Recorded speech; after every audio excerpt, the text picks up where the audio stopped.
Yesu ashimwe. Mpagaze ngaho nshima Imana ku vyiza yankoreye kuri Kakuru.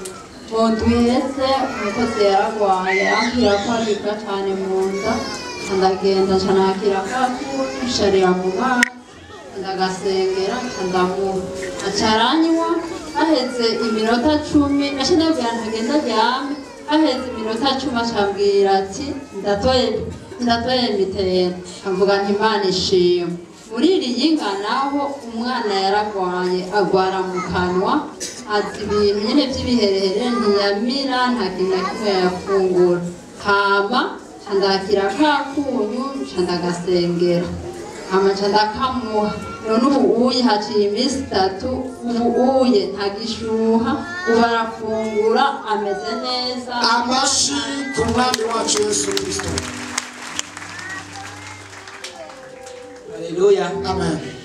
Kwa Bernard ngwaye cyane cyafata kajya kunyonda gasenga ndakama cyandakira. Tukomera amashi umwami wacu Yesu. Mwami wacu Yesu nashimwe. Amen. Anje ndashima Imana. Papa yari yazimiye haheze nk'indwi tutamubona. Azimiye barambwira ati nimero za pasiteri batubwira n'umugenzi wanje, hanyuma ndazibaha. Pasiteri baramutelefona baramutora arababwira ati ngo ndaza gusenga. Nukuri amasengesho yabaye neza, nanje nkavuga ati Imana nukuri dufashe indwi nihere papa tutamubonye kuko aragwaye. Nukuri ubikora uzobukoze cyane Imana. Ndabwira n'umurongozi wo muri serire nawe nyine aransengera. Nukuri ubu papa yarabonetse mwiyindwi, ndashima Imana.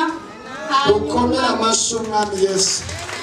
N'ikindi shima Imana, umwana wanje yaragwaye cyane aguma arararibwa. Ndavuga ati none Imana umukurikira bari baramuhaye nyene sumu muga yarakize. Nkaguma nibaza ko ari sumu canja mwa Kakunyu, ndamujana nyene no ku mukozi w'Imana wo hamandi iwacu amusengera. Ubu yarakize, Imana nihabwe icubahiro. Amen. Izindi ni hanyuma. Imana ihabwe icubahiro. Nashimwe. Amen. Nanje nshaka gushimira Imana kubw'ibitangaza yama yankoreye. Ubwo kugaramuka ngaha anesuki wanje n'ubugambo bw'Imana. Nanje nshimira Imana kare nkiri mutoyi jewe nasumvya kuguruka igikona c'igisiga. Baranzoga nta kwa muganga narinzi kuza kwivuriza, nakorera mu Kirundi. Indasago bararima ku mubiri. Je n'ibisigo nateze amaboko yanje birankora mu maboko, birampa amafaranga 50 n'incuruza urugoro. Cansanga n'ubwo bugoro nabunyweye mu kugira bumve ko navuga ati Mana nimba isenga Vuga rero ivy'Imana yakoze. Ndumva ko ari ibihe birebire kuva ukiri muto. Niwo bitubwira. Vuga ivy'Imana yakoze muri iyi minsi rero. Mw'iyi minsi je nari maze iminsi ntarya umuceri, ubu ndawurya mu izina rya Yesu. Ikindi nshimira Imana yankoreye kuri wa munyu waduha Imana yatanze. Umugabo wanje ntiyarazi gusenga, amubwira ati jawe bita nuko namenyaga kugira nkikuruka nka kera nk'igisiga no gukoreye ati kandi Imana gusenga uzokwame wayubasha, uzokwama no kugira ijambo riba.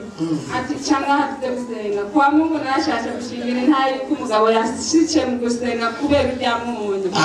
Satani agira ifuhe ngomba kuririmba indirimbo gushiranye na mikoro. Ubu ndanezerewe mikoro ntakuka gusenga ni kwiza, guhaguruka Imana ku ntebe ikaza gutabara.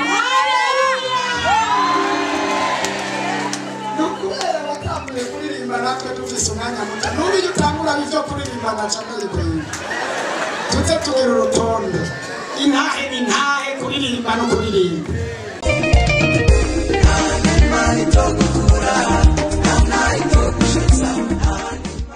Ewe ntangoye gushima kubona bikunze ko shikanga gushinga intahe hari haheze nk'ukwezi byanka tena je ngaha ndushe cyane ngwaye ukaba ubonye ndimo ndaruhuka nari ngwaye nari mfisemo ingwara nabona naravukanye ugaje natanguye kuyibona muri 2014 ukuvuga nta kwezi kwahera mwijoro narabyuka ngasanga naravye ngasanga bamfashe hanyuma ndaraja no kwa muganga barabura indwara yariyo muganga arashira ku miti fata nguma mfata mugabo maze kuza ngaha reka cagagure maze kuza ngaha mwarasengeye iyo miti ca ndahitamo kuyiheba ukuvuga ngo ubu nyaraheze nk'amezi 5 narakize ukomera amashi umwami wacu Yesu.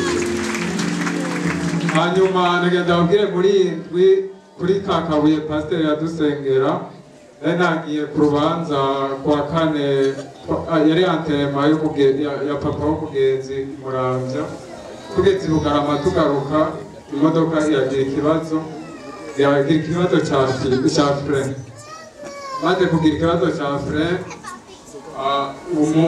umushoferi abitubarira turamanuka murabona i Bugarama uko ntameze turamanuka murateta ndibuka yuko Kakabuye nagatwaye mu mufuko anagafata mu minwe kumva abandi baza bafashe ku mavi harura pasiteri twari mu matrank ugabanza ngumafashe nawe urumva turamanuka turabona Imana yabikoze turashika mu Kamenge dushitse mu Kamenge ipine riraturika ngaho twari tumaze gushikira amabisi Imana ishimwe cyane amen. Imana yarabatabaye kwe tuduze icyubahiro cy'umwami Yesu iragahora ku ngoma kabisa. Uyu mudamu abazimu bari baramubujije kurya agaceri ariko mw'iyo ndwa akaba yari atanguye gukara kandi yahora agenda n'inkono aguruka mugabo umuceri ntawe ariko Yesu nahabe icyubahiro.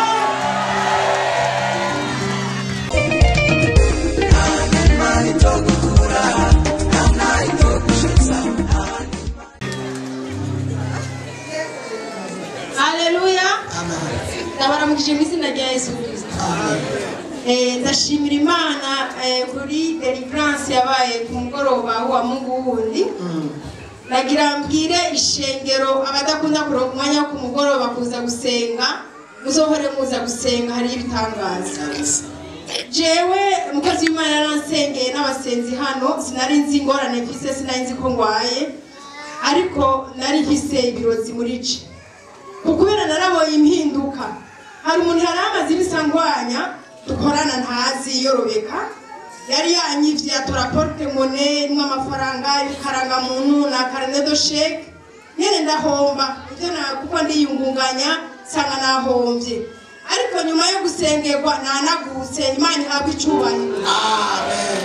Rero mpemu yera mu nzozi yandongoye kubibaruza mwakirikazi yayifana Yesu aguha umugisha dukomera amashi umwami wacu Yesu Kristo. Yesu aguheza cyane. Yesu nashimye. Amen.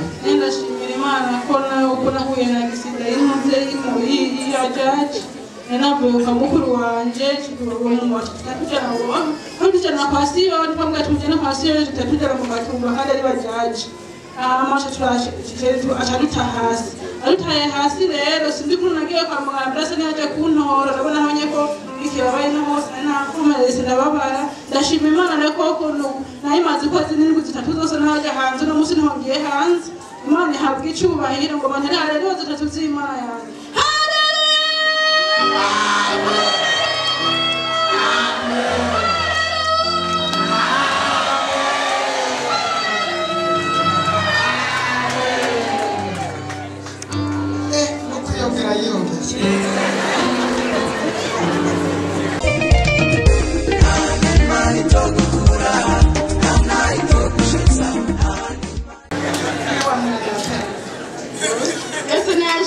Amen. Yesu nashimye. Amen. Amamagaza nshimye Imana ku munsi wa gatatu natengaha. Bise abantu babiri nari inzanye kuko ugakoza nzanye abantu nyene kuberekana aho dutabari. Ubwo nifite ikibazo cyika abana bari bagwaye ndavuga sisi bana babandwe kandi abatwara. Ese rero umwana yaramubonye kwa gatatu acamya mutwaye kwa muganga. Rero nshimye Imana zikiri yandinze kwinjira ibitaro no mba nkijamye mu bitaro simba ndiko numva ivy'Imana ngaha hantu rero mumpera amashi Imana. Amen. Ikindi ndayishimira kuko nari mfise uburyo bwo kugura imiti bamaze kumbwira ati rero tukwandikira imiti cyangwa winjira ibitaro naketo yanyandikira imiti ubwo ndavuga ati none Yesu we nibuka ibyo wakoze burya bamaze kwinyandikira ndashima Imana rero iyo miti nagenda nayironka kandi ntibyagoranye mumpera amashi uwo mwami we. Amen. Yesu ashimwe. Amen. Yesu ashimwe kandi mu mpera amashi iyo bana bamwishe. Amen. Iyo urabona ko ndi inyuma nari nasa gushima Imana.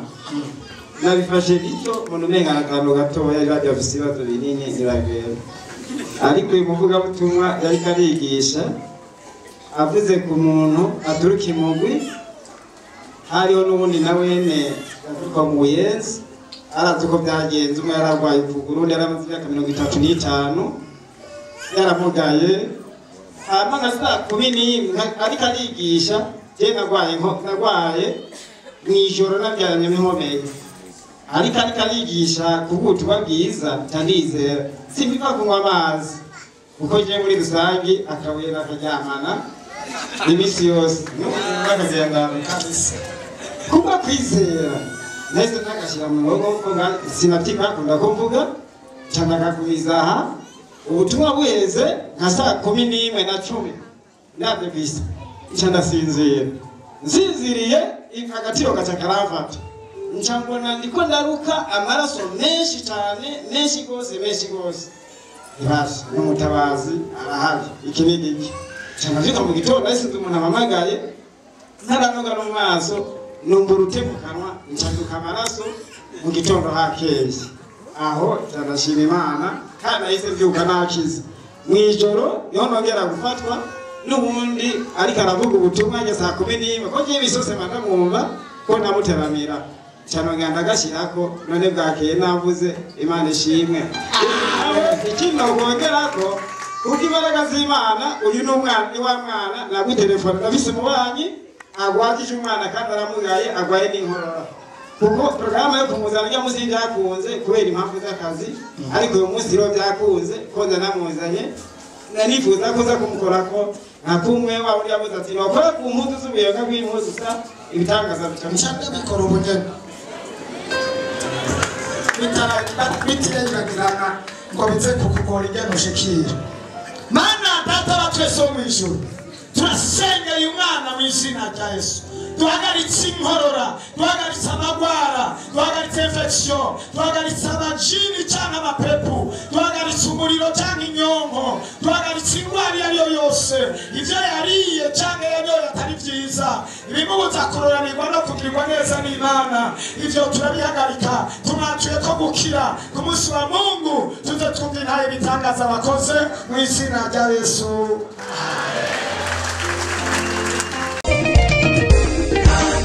Amen.